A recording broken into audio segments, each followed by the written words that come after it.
Assalamualaikum warahmatullahi wabarakatuh. Alhamdulillah wassalatu wassalamu ala Rasulillah wa ba'd. Bersama saya Dr. Muhammad Asri Zainal Abidin.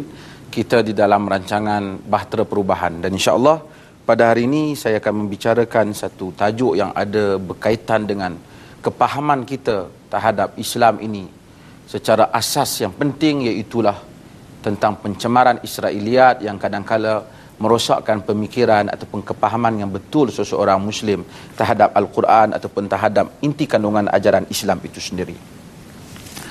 Apabila kita bercakap tentang Israiliyat, kadang-kadang ada orang yang terbiasa dengan istilah Israiliyat ini, ada orang yang tidak terbiasa dengan istilah ini. Bagi mereka yang mempelajari tafsir, kadang-kadang mereka akan berjumpa dengan perkataan Israiliyat. Israiliyat ini asalnya Israel, daripada perkataan Israel. Israel ini nama Nabi Allah Yaqub alaihi salam. Dan kemudian anak-anak keturunan Nabi Allah Yaqub itu kita panggil Bani Israel. Tapi bila kita sebut Israiliyat, kita nak maksudkan perkara yang berasal daripada Bani Israel. Israiliyat ini merujuk kepada cerita-cerita ataupun bahan-bahan yang dikaitkan dengan agama, terutamanya kisah-kisah para nabi atau umat-umat yang terdahulu yang diambil daripada sumber-sumber orang-orang Yahudi.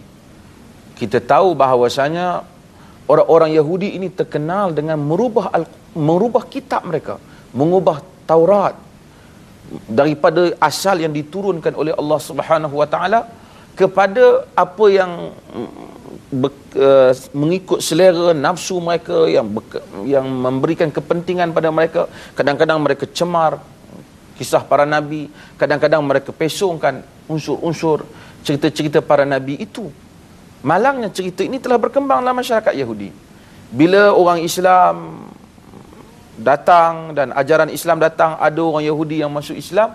Di kalangan orang Yahudi ini yang terbawa-bawa dengan kisah Israiliyat ataupun kisah-kisah lama ini, sehingga akhirnya watak-watak para nabi, kisah-kisah umat yang terdahulu itu tercemar dengan kisah-kisah yang tidak benar, dan sebahagiannya boleh merendahkan martabat para anbiya ataupun merendahkan juga kisah-kisah yang ada dalam Al-Quran yang diceritakan oleh Allah Subhanahu Wa Taala. Tak apa, kita kembali kepada beberapa perkara yang untuk kita lihat dalam masalah Israiliyat ini. Antaranya ialah kita tahu bahawasanya zaman ini adalah zaman di mana manusia kadang-kala mempertikaikan sehingga kepada perkara-perkara agama. Unsur-unsur Israiliyat ini kadang-kadang boleh merendahkan cerita-cerita Nabi. Umpamanya kalau kita lihat, tak payah banyak tentang Israiliyat lah. Orang Malaysia umpamanya, cerita Nabi Sulaiman alaihi salam dikaitkan dengan sang kancil, sehingga ada dulu-dulu buku banyak di kalangan kanak-kanak kisah Sulaiman dan sang kancil.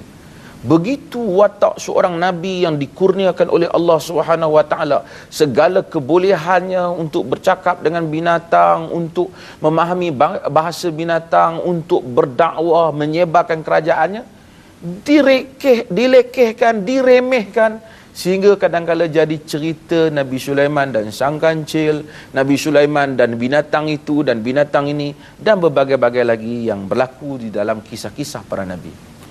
Maka menjadi tanggungjawab kita untuk mengelakkan masyarakat kita daripada terpengaruh unsur-unsur Israiliyat yang menyanggahi Al-Quran terutamanya. Kita kadang-kala banyak dalam masyarakat kita, umpamanya mungkin sebahagian itu agak sensitif.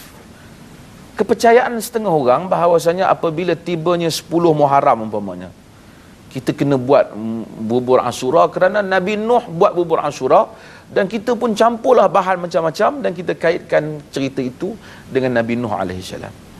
Sedangkan kita tahu benar kisah Nabi Nuh itu wujud dan peristiwa bahtera itu wujud, tetapi mengaitkan cerita Nabi Nuh yang dihantar dengan misi yang begitu besar oleh Allah Subhanahu Wa Taala hanya untuk ditonjolkan wataknya sebagai seorang tukang masak ataupun penyedia resepi bubur, sehingga kebanyakan orang Melayu ni kadang-kadang tak tahu tentang Nabi Nuh ni, melainkan dia tahu bubur Ashura saja. Betapa telah direndahkan martabat Nabi itu. Maka Nabi bukan seorang chef, dia datang dengan misinya, dia datang dengan tujuannya untuk menegakkan ajaran Islam, untuk menegakkan dakwah, menyeru manusia kepada Allah Subhanahu Wa Taala. Semua itu tenggelam dalam cerita yang seperti ini. Dahulu lebih teruk orang percaya bahawasanya bumi ini berada di atas tanduk lembu, lembu berada di atas belakang ikan, ikan berada di dalam laut. Unsur-unsur ini ialah unsur-unsur Israiliyat yang ditentang oleh para ulama, antaranya yang disebut oleh Al-Imam Ibn Qayyim Al-Jauziyah dalam Al-Manarul Munif, mengkritik riwayat-riwayat yang mencemarkan agama ini, yang menghina ataupun seakan-akan menceritakan agama ini dengan isi-isi cerita yang kelihatan bodoh, yang tidak ada munasabahnya, dan kalaulah orang lain dengar, tentu orang tidak dapat menerima ajaran yang seperti ini. InsyaAllah selepas ini kita akan sambung semula untuk menyebut beberapa contoh yang lain tentang Israiliyat yang masuk dalam masyarakat kita, dan bagaimanakah langkah kita untuk menentang ataupun mengatasi pencemaran ini, insyaAllah. Kita kembali semula.